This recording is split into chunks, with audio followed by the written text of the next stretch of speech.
السلام علیکم ورحمۃ اللہ وبرکاتہ۔ الحمد للہ رب العالمین وبہ نستعین ومن تبعهم بإحسان الى یوم الدین، اما بعد، قال اللہ تبارک وتعالی فی القرآن المجید والفرقان الحمید، ان اللہ اشتری من المؤمنین انفسهم واموالهم بان لهم الجنہ۔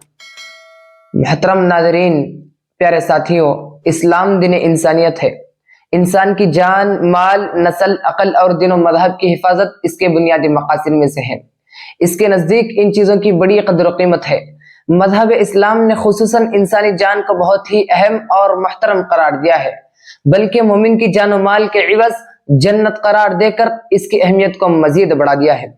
جیسا کہ ارشاد ربانی ہے، ان اللہ اشتری من المؤمنین انفسهم واموالهم بان لهم الجنہ۔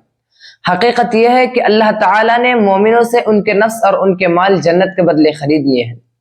محترم ناظرین، عام طور پر لوگ اسلام اور مسلمانوں کے فائدے اور نقصان کو نظر انداز کر کے یہ سمجھتے ہیں کہ اللہ کی راہ میں جان لٹا دینا شہادت ہے، خواہ جان کسی بھی طریقے سے گنوائی جائے۔ حالانکہ اللہ کی راہ میں جان قربان کرنے کی جہاں فضیلت آئی ہے، وہیں دین کی اشاعت اور اس کی سربلندی کے لیے اپنی جان بچانے اور اس کی حفاظت کرنے پر بھی زور دیا ہے۔ جیسا کہ سورۃ البقرہ میں اللہ تعالیٰ فرماتا ہے، وَلَا تُلْقُوا بِأَيْدِيكُمْ إِلَى التَّهْلُكَةِ، اور تم اپنے ہاتھوں اپنے آپ کو ہلاکت میں نہ ڈالو۔ یہی وجہ ہے کہ اسلام میں خودکشی حرام ہے۔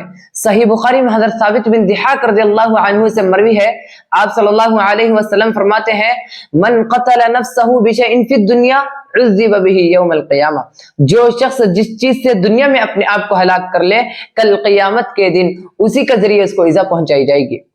محترم ناظرین، اسلام نے جہاں مومن کو اپنی جان کی حفاظت کا حکم دیا ہے، وہیں دوسروں کی جان کا احترام کرنے پر بھی زور دیا ہے۔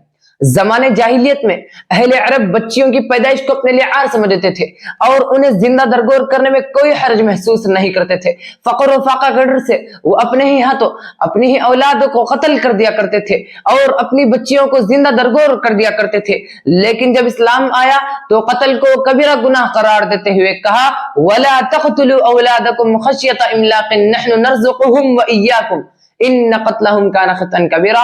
اور تو اور معمولی باتوں پر بے قصور انسانوں کا بے تیغ خون بہایا کرتے تھے۔ اسلام نے نہ قتل کی ہر صورت کو حرام قرار دیا ہے۔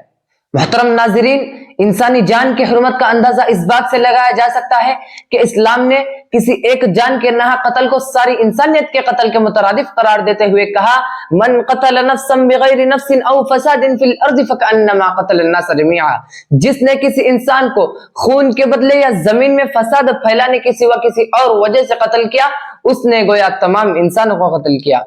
ناظرین، قیامت کے دن حقوق العباد میں سب سے پہلے جس چیز کا فیصلہ ہوگا وہ یہی قتل ناحق ہے۔ آپ صلی اللہ علیہ وسلم فرماتے ہیں، اول ما یقضی بین الناس یوم القیامت بالدماء، لوگوں کے درمیان کل قیامت کے دن جس چیز کا سب سے پہلے فیصلہ ہوگا وہ ان کا ناحق بہایا گیا خون ہوگا۔ حجۃ الوداع کے موقع پر میدان عرفہ میں آپ صلی اللہ علیہ وسلم نے جو تاریخی خطبہ دیا، اس میں بھی مومن کی جان و مال اور عزت کو محترم قرار دیتے ہوئے کہا، فإن دماءکم واموالکم واعراضکم علیکم حرام کحرمت یومکم ھذا فی بلدکم ھذا فی شہرکم ھذا، تمہارا خون، تمہارا مال اور تمہاری عزت تمہارے نزدیک اسی طرح محترم ہے جس طرح تمہارا یہ دن، یہ مہینہ اور یہ شہر مقدس اور محترم ہے۔ محترم سامعین، یہ تو مال ناحق کھانے اور عزت کو پامال کرنے اور ناحق خون بہانے یعنی قتل و غارت گری کی بات ہو گئی۔ ہمارے رسول نے ننگی تلوار لے کر چلنے سے بھی منع فرمایا ہے کہ کہیں ایسا نہ ہو کہ کسی کو غلطی سے خراش آ جائے یا کوئی کمزور دل ننگی تلوار دیکھ کر خطرہ محسوس کرنے لگے۔ اسی لیے آپ صلی اللہ علیہ وسلم نے تلوار ہمیشہ نیام میں رکھنے کا حکم دیا ہے۔ کہا، جو ہماری مسجدوں میں سے کسی مسجد سے یا بازاروں میں سے کسی بازار سے گزرے اور اگر اس کے پاس تیر ہو تو اسے اچھی طرح روک کر رکھے یا اس کا اگلا دھار والا حصہ مضبوطی سے پکڑ لے کہ کہیں ایسا نہ ہو کہ کسی مسلمان کو اس سے کوئی تکلیف پہنچے۔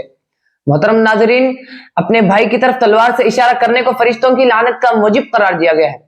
جیسا کہ آپ صلی اللہ علیہ وسلم فرماتے ہیں، جو شخص اپنے بھائی کی طرف کسی ہتھیار سے اشارہ کرے تو فرشتے اس پر اس وقت تک لعنت کرتے ہیں جب تک کہ وہ اپنے ہتھیار کو ہٹا نہ لے، خواہ اس کا سگا بھائی ہی کیوں نہ ہو۔